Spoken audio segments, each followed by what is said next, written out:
مرحبا. مگر زکوٰۃ کے احکام کو سمجھنا اور اس کی اصل روح کو سمجھنے میں کافی کمی ہے۔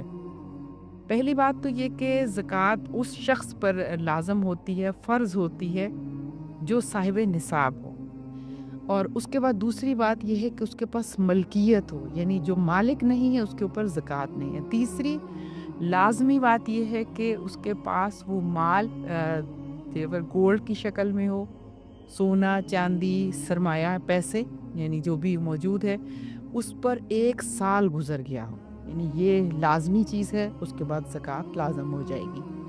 اور ایک غلط فہمی ہمارے ہاں یہ پائی جاتی ہے، ہم اس کو انفرادی عبادت سمجھتے ہیں۔ دراصل یہ انفرادی عبادت نہیں ہے، یہ کوئی صدقہ خیرات نہیں ہے، یہ تو اجتماعی نظام ہے۔